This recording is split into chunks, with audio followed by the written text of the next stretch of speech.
So as you can see, this takes a bit of work. I'm pretty quick as a carver, and I'm still not even, I bet I'm, hollowing out this bowl is actually going to be more work than I've done yet. I like to do that with a crooked knife here. And that you can also burn it, but this is wet wood, this is green, so trying to burn this in with coals is just not happening. But if you got a crooked knife, you can take out, a little bit at a time. And you can see how long that's going to take. I'm not going to bother you with trying to show you how long that would take, but yeah, if you've got a camera to talk into, I guess it makes it go a little faster. But if you haven't ever carved before, it's a pretty fun thing to do. I've got a bias because I'm a woodworker and I just enjoy wood, but I tend to think that humans have a little bit of a predisposition to liking wood because we've used it for frickin' everything over the years, over the eons. Homes, shelter, fuel, clothing. This area here, everybody's clothes were made out of cedar bark. Took the bark off and you pounded it into a long soft fiber, and that was water resistant, and it worked. The Pacific Northwest, it's wet here, and you need some good rain gear, and they made their rain gear out of cedar bark. So yeah, at this point I'm always rotating the piece around, trying to look at it from different angles. You saw I just kind of cut in there and then I stopped. I realized I was getting into the grain. You can't see it from there, but the grain of the wood is starting to cut in across here. And if I was to continue on to that, I'd take a big chip and I'd cut into what is going to eventually be the end workpiece. So when you get to a point like that, you got to flip around and cut it from the other side, like that. And then it's buttery and nice. So you're always moving the piece around in your hands, looking at it from different angles, checking to see if it's symmetrical, if it's out of balance anywhere, where is it too fat. This little thing needs to be taken in more because it looks just kind of ugly there. Eventually I'm going to cut in a hook right here. Always keeping the piece moving. I've got kind of a fattened area here, which I might just go with. It doesn't need to be symmetrical, but if the lines work, then run with it. But I'm always got it in my hands, always moving it around. And but as far as knives go, you don't need a big old Rambo knife to carve anything. And in fact, you don't want a big Rambo knife. It's very difficult to do any of this work with a knife that's too big for you to handle for fine, detailed work. There's a saying that anything a small knife will do, you can do with a big knife. And that saying is a load of crap. You cannot do a lot of stuff with a big knife that you can do with a small knife. The only thing I like to have a big knife for, I don't even have one with me right now, is for batoning wood. And I only wear a big belt knife in the wintertime around here because there's not any dry wood around. If I end up in a position where I flip my kayak or something like that and need to make it to the shore and build myself a fire before I get hypothermic, then I like to have a big knife with me because I can take a log that's all wet on the inside, split it open, and get to the dry wood inside. In the summertime, that's not really necessary. There's dry wood if you know where to look for it. So having a smaller knife allows you to do a lot of detail, allows you to the old trappers and stuff, they did everything with a little jackknife. They'd have a big old, what would have been back then a kitchen knife as their belt knife with them too, but they almost never used it. They would use a folding knife out of their pocket. They weren't going to be batoning with it. I don't even think batoning had been a thing back then. But when they're doing little detail work with their traps and making triggers and all that stuff, you do not want to be doing that with a big old chunk of steel. You want to do it with something fine. You want to go back before those days to what people were doing in North America pre-500 years ago, or 1492 or whatever, before steel was over here, they did everything with sharp rocks and with pieces of chert and obsidian and, you know, essentially broken glass. And they did make some pretty magnificent big old spearheads and wonderful things out of that. There's some real master artists who did that stuff, but for the most part, you just took a small pebble and you broke it and got a sharp edge off of it, or 2 or 3 or 4 sharp edges off of it, and you had a handy to use little cutting tool that you'd hold like this, and you could clean out a woolly mammoth that way and butcher it up. You don't need a big old knife. It's nice to have a long knife for filleting fish and all that stuff, but you know, I've butchered quite a few animals. I've watched professional butchers do steers and large mammals, and they don't hardly ever use a blade that's any bigger than this, and there's not really any reason to. And they keep it sharp all the time. I've been a little bit remiss in sharpening this blade here, so put a little edge on it. This is just a piece of leather glued down to a stick, piece of cedar, to keep it's a strop or a strope or whatever you like to call it, but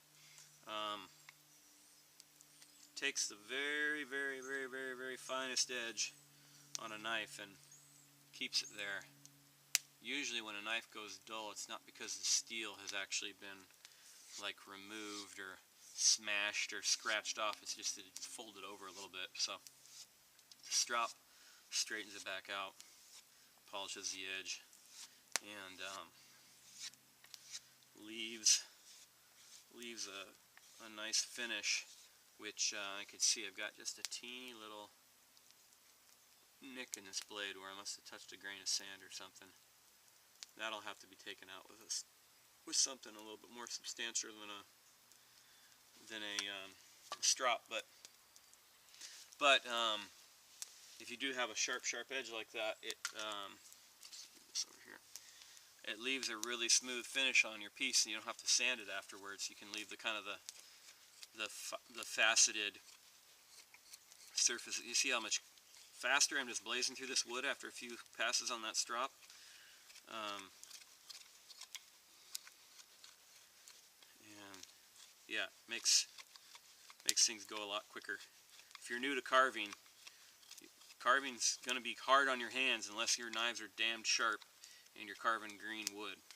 Green, preferably soft wood, because you can see the line that's imprinted in the back of my thumb from the back of this blade here.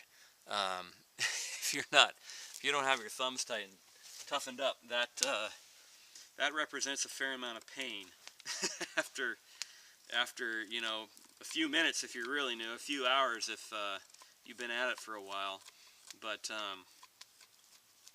if you carve once a week or so, if that's enough to keep your skin strong and your hand muscles strong and everything.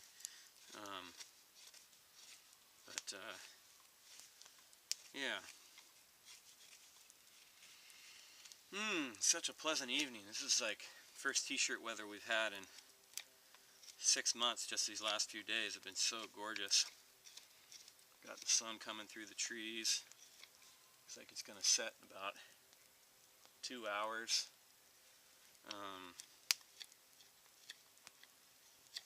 Good times. Just barely listen to the quiet fire. If you want to have a fire that's not loud and poppy all the time, you can find like semi-rotted wood, which is what I'm burning right now. You won't have it making a bunch of racket. And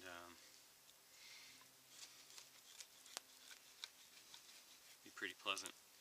I've got a shelter here that's coming on to over a year old now, and it's got all kinds of dry grass and fibers in it for the roof, and if I had some of those sparks pop out about 8 feet, they'd land into that nice tinder and burn my whole shelter down in no time. So try to use fuels that aren't loud and poppy for that reason, probably first of all.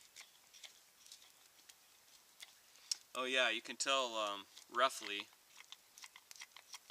how much daylight you have left by using your hand as a guide. If you put your hand, the bottom of your hand like this, on the horizon, which is my other hand, that represents roughly 1 hour of sunlight, and that's going to change seasonally and on what part of the globe you're on, but 1 hour is a pretty good guesstimate, which means that every finger means 15 minutes. So what I have going on right now is 2 hands. So here's the horizon, the sun's right here, so I've got a hand here and a hand here, and there's the sun, and that's roughly 2 hours of time. That's all you need for a watch out here. You're not trying to get to any kind of appointments or anything. So, and like I mentioned, it depends on the season and all that stuff. It changes, but you know what season it is, so you're able to make those adjustments yourself. If it's wintertime and the sun's coming in at an angle like this, then it's not moving straight down like it would midsummer. It's moving at an angle. So 2 hand widths is actually 3 hand widths at that angle. So add a little bit of time. If it's the dead of summer, then you know, consider that 2 hours to be an absolute maximum. And it's not terribly important to know exactly when sunset is anyway, because it still doesn't get dark for another half an hour after sunset. But it's a good rough estimate of like, ah crap, I gotta get to camp, or I'm not gonna have time to cook dinner before I go to bed, and I'm gonna be hungry tonight. It's just an easy way to keep track of things. I use that all the time, actually, and it's kind of it's self-adjusting for the length of your arm, because if you have longer arms, you probably have bigger hands than most people. So you have to be out at arm's width in order to get the angle that you're shooting for. An inexact science, but it's nonetheless still very useful.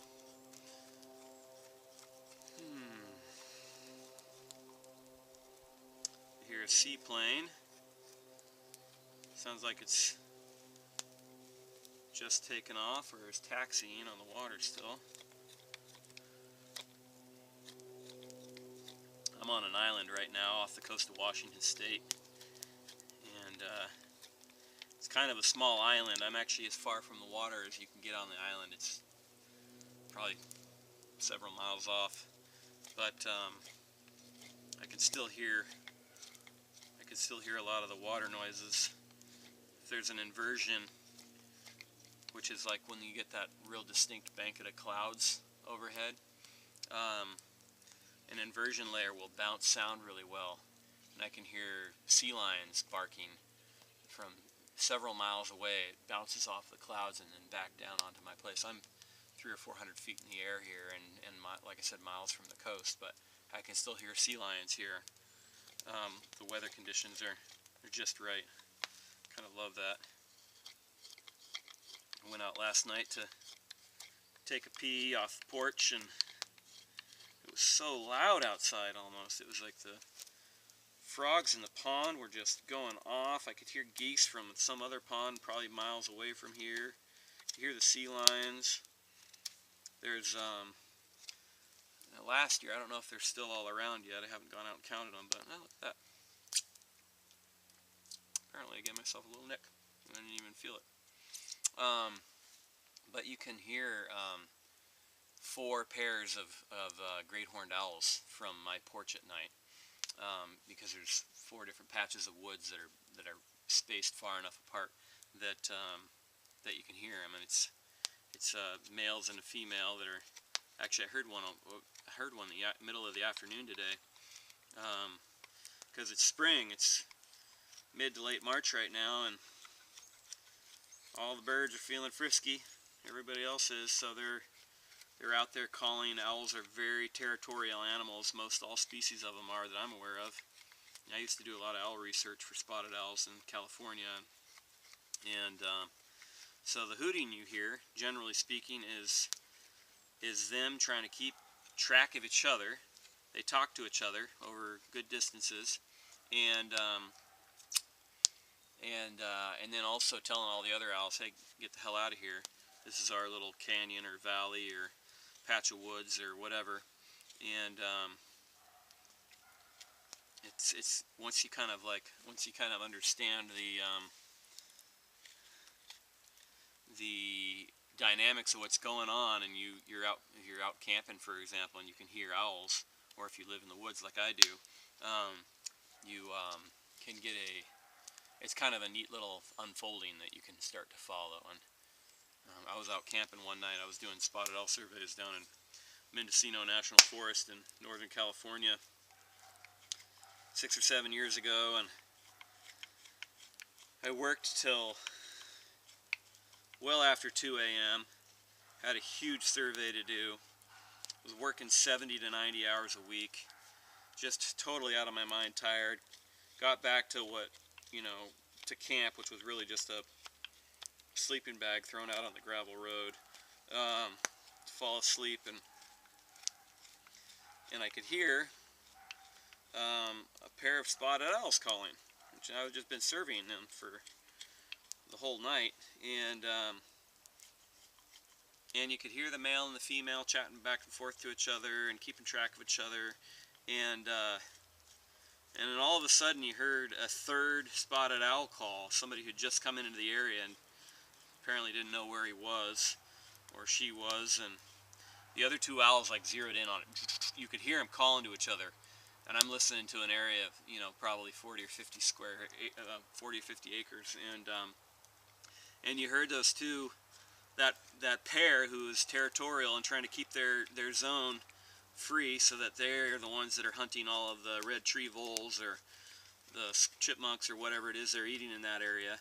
They need a broad area to find everything they need in order to feed their couple of young through the spring. So they go in and they chase that guy out, that third owl. They start calling, and that third owl pipes down and gets the hell out of there. And then you hear another couple of owls, and they were apparently on the very edge of a barred owl territory. And barred owls have been moving their way west over the last few decades, and they're a little bit larger and a lot more aggressive than spotted owls. Spotted owls are actually comparatively quite sweet. And barred owls will hunt spotted owls. So all of a sudden there was a new chase on, where these barred owls, a pair of them, were talking back and forth to each other, trying to hunt down the spotted owls. This is all me just like with my eyes closed, sitting in a sleeping bag, going on for, this must have been over the course of 45 minutes, all this is going on. The spotted owls, or the barred owls, start hunting the spotted owls, and you could hear them kind of like move over the whole territory that the spotted owls had been just backtracking over in order to chase out that first spotted owl. And then you heard a great horned owl, which hunts all other owls. The great horned owls are just giant. They're very aggressive. I have friends who have been attacked by barred owls, had to like dive out of the way behind their vehicle because they were doing a spotted owl call, and they're territorial, so they attacked. And that's not totally uncommon for people to actually get buzzed by an owl. But I was actually, when I was a boy, I was out with my dog Bear, who's passed away now, probably over 20 years ago. We were out walking in Browns Mountain near in Spokane Valley, and just me and him, and this is about this time of day. We're kind of out in this beautiful cathedral forest, and Bear was out in front of me 30 yards or so, and I had this perfect view of this great big great horned owl coming out of the right, swooping down towards my dog Bear, who was a 100-pound Akita, huge dog, come down and go and graze his talons right across the back of Bear's back. Bear jumped 3 feet in the air, and the owl never broke an arc, just was fucking with my dog just for the hell of it, and just kept on going and flew on. My dog just jumped out of his skin because he didn't hear him. And I saw the whole thing. I thought it was hilarious because I knew the owl wasn't trying to hurt my dog. He just was messing with him. And but that's how aggressive great horned owls are. They're like one of the only animals that's known to hunt skunks and porcupines, because they're so freaking aggressive. They don't even care about, I don't even know how they hunt a porcupine, but but they do. And yeah, so that one night in my sleeping bag was just so incredible. You can just, there's just all, like I said, there's so much going on. It's, even at night, it never stops. A flock of crows out across the road doing something. They're all up to something or other. I wish I had a regular flock of crows here. They only come through occasionally. For some reason, it's not territory for raven. Ravens and crows don't really like to hang out with each other. They got their own territorial thing going on with each other, and so they don't typically overlap. There are some parts of this island where they actually do, but here I don't have either, other than when they're just passing through on occasion. I wouldn't doubt at all if that doesn't have something to do with the pair of great horned owls that I have back here, because great horned owl would love to eat up a crow or a raven in the dark when they're fast asleep. But yeah, a lot goes on here at night. A lot of nocturnal animals. It's all pretty mellow though. Nothing you need to be afraid of. I was sleeping in this shelter over here a few months ago, and with my dogs. I had two of my dog Cricket and Abby with me. Should be out here with me right now actually, but they're off doing something. And they spooked a raccoon right into the tree right above our heads here, and that raccoon ended up spending the night in the branch right over my head the whole night, because my dogs would not would not let it move without barking at it, waking me up, waking the raccoon, waking everybody up. It was not a very good night's sleep, but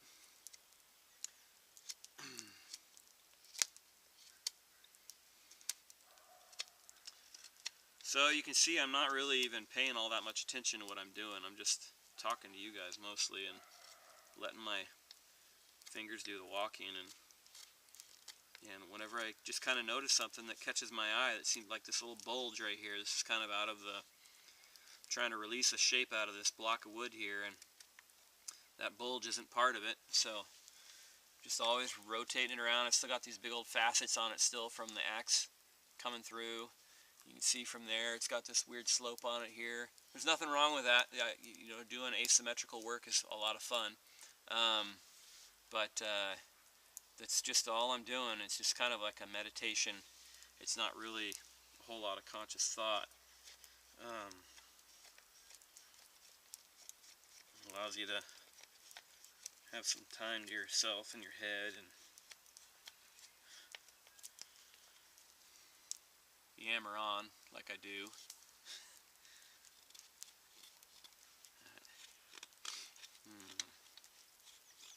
This hazel is great carving wood for not having to work too hard to push my knife through it. That's kind of nice.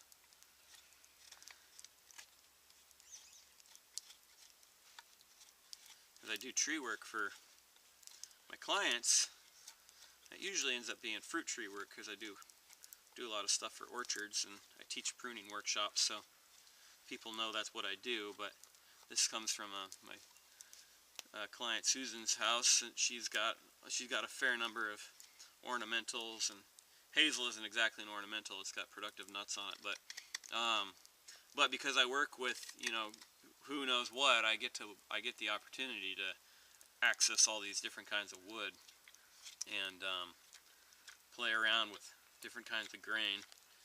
And so this cut here I'm use all the time. I can't recall what it's called right now, but I'll call it a chest brace right now, because I'm bracing the piece up against my chest and I'm supposedly cutting at me, which you're not supposed to do. There's ways to cut at your body that are totally safe. This is one of them. This is one of the most useful ones. And the reason it's safe is because you hold your blade out so that the knife is pointed away from you, and the handle end is what comes at you. And you can't even get yourself with the handle because your arm and your wrist and everything are in the way. So, yeah, you have to cut. If you're going to be a carver, you have to forget everything any non-carver ever told you about knife safety, because because it's not functional.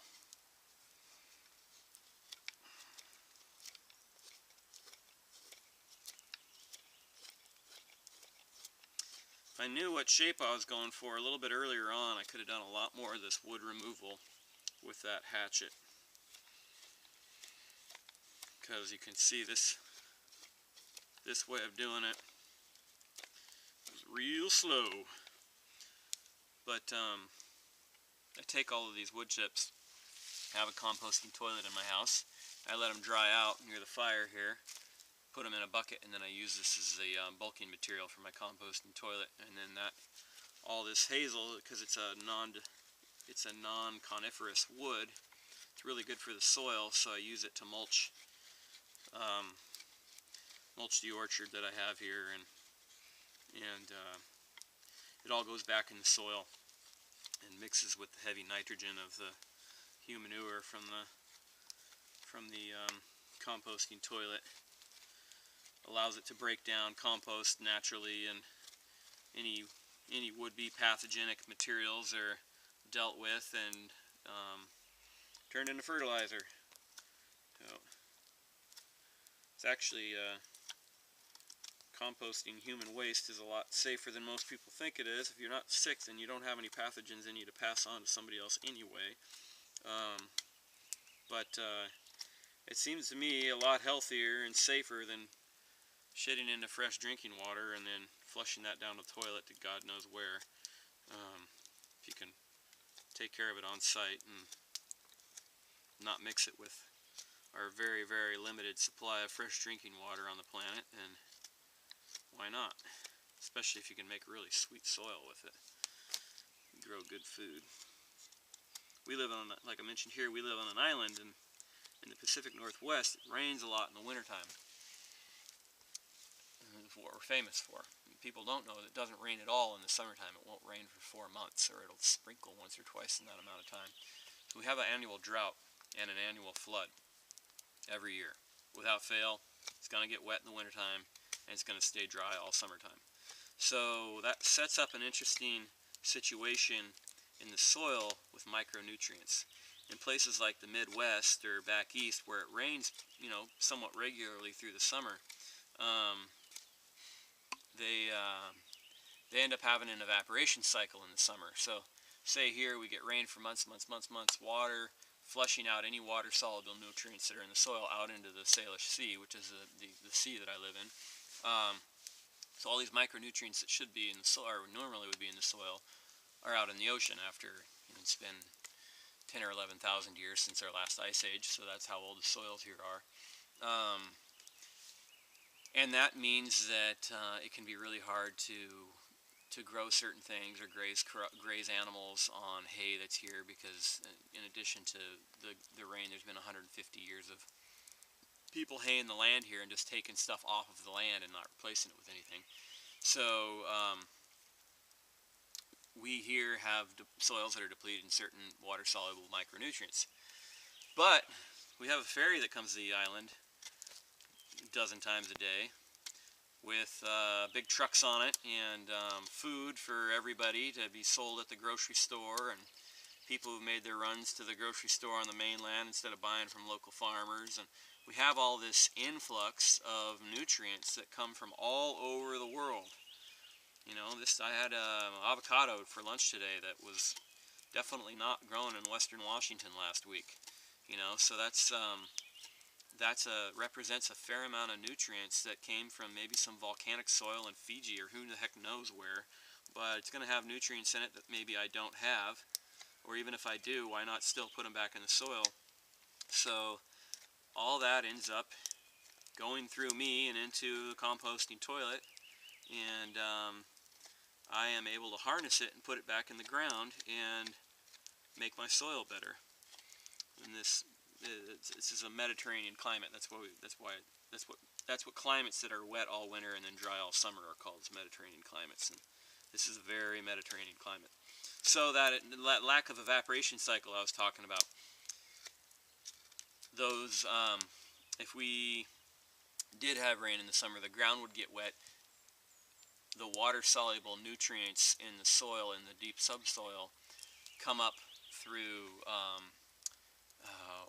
capillary action through the soil, the water evaporates and the mineral salts are left in the soil. The minerals are left in the topsoil where they can be accessed by crops. And in this area we just don't have that cycle because we don't have rain in the summertime. We get like one good evaporation in the spring, and that's that. In the Midwest you can get the opposite extreme, which is